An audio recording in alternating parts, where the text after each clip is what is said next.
ಮಳೆ ಇಲ್ಲದೆ ರೈತರು ಜಮೀನಿಗೆ ಹಾಕಿದಂತ ಹತ್ತಿ ಬೆಳೆ ಹಾನಿಯಾಗಿದೆ. ರಾಯಚೂರು ತಾಲೂಕಿನಲ್ಲಿ 100 ಎಕರೆ ಪ್ರದೇಶದಲ್ಲಿ ಬೆಳೆ ಹಾನಿಯಾಗಿದೆ. 2-3 ಬಾರಿ ಹತ್ತಿ ಬೀಜ ಹಾಕಿ ರೈತರು ಗೋಳಾಡ್ತಿದ್ದಾರೆ.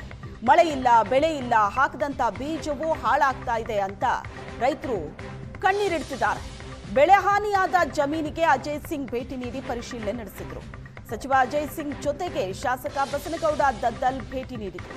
ಈ ವರ್ಷ ಮಳೆ ಇಲ್ಲದೆ ರೈತರು 90% ಲಾಸ್ ಆಗಿದ್ದಾರೆ. ಅಧಿಕಾರಿಗಳು ಸಚಿವರಿಗೆ ಬರ ಭೀಕರತೆ ಮನವರಿಕೆ ಮಾಡ್ತಾ ಇದ್ದೀನಿ, ರೈತರು ಸಾಲದ ಸುಳಿಗೆ ಸಿಕ್ಕಾಕೊಂಡಿದ್ದಾರೆ ಅಂತ ಬಸನಗೌಡ ದದ್ದಲ್ ಹೇಳಿದರು. ನಮ್ಮ ಕ್ಷೇತ್ರದಲ್ಲಿ ಕೆಲಸ ಇಲ್ಲದೆ ಜನರು ಗುಳೆ ಹೋಗ್ತಿದ್ದಾರೆ.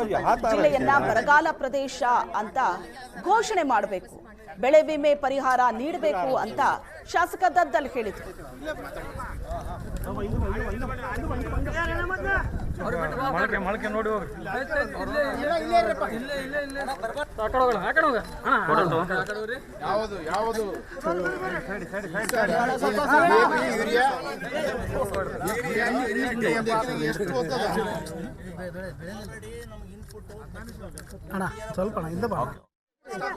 ಬಿಸಿಲನಾಡು ರಾಯಚೂರು ಜಿಲ್ಲೆಯಲ್ಲಿ ಮಳೆ ಇಲ್ಲದೆ ರೈತರು ಕಂಗಾಲಾಗಿ ಹೋಗಿದ್ದಾರೆ. ವಾಡಿಕೆಗಿಂತ ಈ ವರ್ಷ ಕಡಿಮೆ ಮಳೆ ಆಗಿದ್ದರಿಂದ ರೈತರು ಬಿತ್ತನೆ ಮಾಡಿದರೂ ಕೂಡ ಬೆಳೆ ಕಾಣಲಾರದಂಥ ಸ್ಥಿತಿ ನಿರ್ಮಾಣವಾಗಿದೆ. ನಾವಿವತ್ತು ರಾಯಚೂರು ಗ್ರಾಮೀಣ ವಿಧಾನಸಭಾ ಕ್ಷೇತ್ರ ವ್ಯಾಪ್ತಿಯಲ್ಲಿ ಬರ್ತಕ್ಕಂಥ ಜಮೀನೊಂದರಲ್ಲಿದ್ದೇವೆ. ನೀವು ಕೂಡ ನೋಡ್ತಾ ಇರ್ಬೋದು, ರೈತರ ಜಮೀನಿನಲ್ಲಿ ಹತ್ತಿ ಬಿತ್ತನೆ ಮಾಡಿ ಬೀಜವನ್ನು ಇಟ್ಟಿದ್ದಾರೆ. ಹತ್ತಿ ಬೀಜನ ಇಟ್ಟು ಸುಮಾರು 60 ದಿನಗಳಾಗ್ತಾ ಇದೆ. ಆದರೂ ಕೂಡ ಪ್ರತಿ ವರ್ಷ ಏನು ಬೆಳೆ ಬೆಳೀತಾ ಇತ್ತೋ ಆ ಮಟ್ಟಿಗೆ ಬೆಳೆ ಬೆಳೀತಾ ಇಲ್ಲ. ರೈತರು ಯಾಕಂದರೆ ಈಗ ಸಾಲ ಸೂಲ ಮಾಡಿ ಹತ್ತಿ ಬೀಜವನ್ನು ಹಾಕಿ ಗೊಬ್ಬರ ಕೂಡ ಹಾಕಿದ್ದಾರೆ. ಆದರೆ ಮಳೆ ಇಲ್ಲದಕ್ಕೆ ಬೆಳೆ ಕೂಡ ಬೆಳೆಯಲಾರದಂಥ ಸ್ಥಿತಿ. ಮಾತಾಡಲಿಕ್ಕೆ ಶಾಸಕರಾದಂಥ ಬಸನಗೌಡ ದದ್ದಲ್ ಅವರು ಇದ್ದಾರೆ, ನಾನು ಅವ್ರನ್ನೇ ಮಾತಾಡಿಸ್ತೀನಿ. ಸರ್, ಈಗ ರಾಯಚೂರು ಜಿಲ್ಲೆಯಾದ್ಯಂತ ಮಳೆ ವಾಡಿಕೆಗಿಂತ ಕಡಿಮೆ ಆಗಿದೆ. ಇನ್ನೊಂದು ರಾಯಚೂರು ಗ್ರಾಮೀಣ ವಿಧಾನಸಭಾ ಕ್ಷೇತ್ರ ಅಂತಂದರೆ ಮಳೆ ಆಶ್ರಿತವಾಗಿರುವಂಥ ಕ್ಷೇತ್ರ.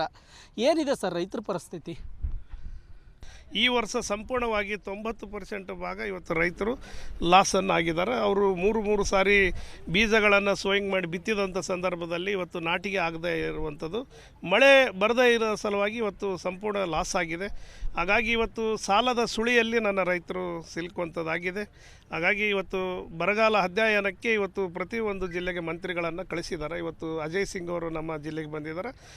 ನಾನು ಕೂಡ ಈ ಕ್ಷೇತ್ರದ ಶಾಸಕನಾಗಿ ಇವತ್ತೆಲ್ಲ ಜಿಲ್ಲಾಡಳಿತ ಮತ್ತು ನಾವು ಬಂದಿರುವಂಥ ಸಚಿವರಿಗೆ ಕೂಡ ಮನವರಿಕೆ ಮಾಡ್ತಾ ಇದ್ದೀವಿ. ಮತ್ತು ಇವತ್ತೆಲ್ಲ ಇನ್ನು 2 ದಿನಗಳನ್ನು ಅಧ್ಯಯನ ಮಾಡಿ ಈ ಕರ್ನಾಟಕ ರಾಜ್ಯದ ಮುಖ್ಯಮಂತ್ರಿಗಳಾದಂಥ DK ಶಿವಕುಮಾರ್ ಸಾಹೇಬ್ರವ್ರಿಗೆ ನೇತೃತ್ವದಲ್ಲಿ ಏನು ಬರುವಂಥ ಕ್ಯಾಬಿನೆಟ್ನಲ್ಲಿ ತಕ್ಷಣಕ್ಕೆ ಬರಗಾಲವನ್ನು ಡ್ರಾಟ್ ಡಿಕ್ಲರೇಷನನ್ನು ರಾಯಚೂರು ಜಿಲ್ಲೆಯನ್ನು ಮಾಡಬೇಕು ಮತ್ತು ರಾಯಚೂರು ತಾಲೂಕು ಮಾಡಬೇಕಾಗ್ತದೆ. ಯಾಕಂದರೆ ಒಂದೊಂದು ಸಾಲ ಬೀಜ ಸೋಯಿಂಗ್ ಮಾಡಬೇಕಾದ್ರೆ ಸುಮಾರು 25,000 ರೂಪಾಯಿಗಳನ್ನು ಖರ್ಚು ಬರ್ತದೆ. 3 ಸಾರಿ ಎಕರೆಗೆ ಅಂದರೆ 75,000 ರೂಪಾಯಿಗಳನ್ನು ಖರ್ಚು ಮಾಡುವಂಥ ಸಂದರ್ಭ ಲಕ್ಷಾಂತರ ಖರ್ಚಾಗಿದೆ. ತಕ್ಷಣಕ್ಕೆ ಅವ್ರಿಗೆ ಏನಾದರೂ ಪರಿಹಾರಗಳನ್ನು ಘೋಷಣೆ ಮಾಡಬೇಕಂತ ಕೂಡ ನಾನು ಈ ಸಂದರ್ಭದಲ್ಲಿ ಒತ್ತಾಯಿಸ್ತೇನೆ. ಇನ್ನೊಂದು ಕಡೆ ಸರ್, ದುಡಿಯುವಂಥ ವರ್ಗ ಇದೆಯಲ್ಲ, ಆ ದುಡಿಯುವಂಥ ವರ್ಗಗಳ ಕೈಗಳಿಗೆ ಕೆಲಸ ಇಲ್ಲದಂಥ ಸ್ಥಿತಿ ಕೂಡ ಆಗಿದೆ. ಗ್ರಾಮ ಪಂಚಾಯತ್ ವ್ಯಾಪ್ತಿಯಲ್ಲಿ VG ರಾಮ್ಜಿ ಅನ್ನುವಂಥ ಯೋಜನೆ ಜಾರಿಯಾದರೂ ಕೂಡ ಕೆಲಸ ಕೂಡ ನೀಡ್ತಾ ಇಲ್ಲ. ಇದು ಎಲ್ಲೋ ಒಂದು ಕಡೆ ಗುಳೆ ಹೋಗ್ಲಿಕ್ಕೆ ಕಾರಣ ಆಗ್ತಾ ಇದೆ. ಅದಕ್ಕೇನು ಆಗ್ರಹ ಮಾಡ್ತೀರಿ? ಅಲ್ಲ, VG ರಾಮ್ಜಿ ಅಂತೇಳಿ ಈಗ ಏನು ಉದ್ಯೋಗ ಖಾತ್ರಿ ಯೋಜನೆಯನ್ನು ಏನು ಹಿಂದೆ ಇರುವಂಥ ನಾರ್ಮ್ಸ್ ಭಾಳಷ್ಟು ಬದಲಾವಣೆ ಆಗಿದೆ.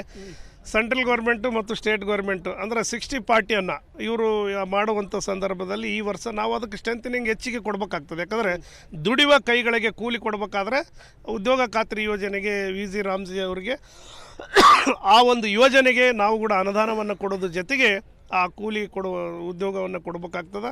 ಅದರ ಜೊತೆಗೆ ಡ್ರಾಟ್ ಡಿಕ್ಲರೇಷನ್ ಆದರೆ ಸೆಂಟ್ರಲ್ ಗೌರ್ಮೆಂಟಿಂದ ಆಗಿರ್ಬೋದು, ನಮ್ಮ ಸ್ಟೇಟ್ ಗೌರ್ಮೆಂಟಿಂದ ಕೆಲವೊಂದು ದುಡಿಯುವಂಥ ಕೈಗಳಿಗೆ ಆಗಿರ್ಬೋದು ಕೆಲಸವನ್ನು ಸಿಗ್ತದಂತ ನನ್ನ ಭಾವನೆ.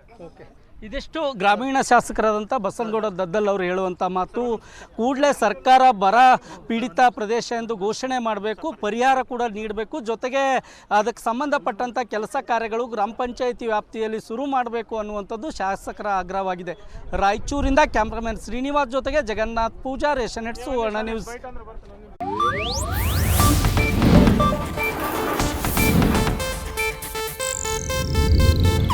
ಇದು ಏಷ್ಯಾನೆಟ್ ನ್ಯೂಸ್ ನೆಟ್ವರ್ಕ್ ಪ್ರಸ್ತುತಿ.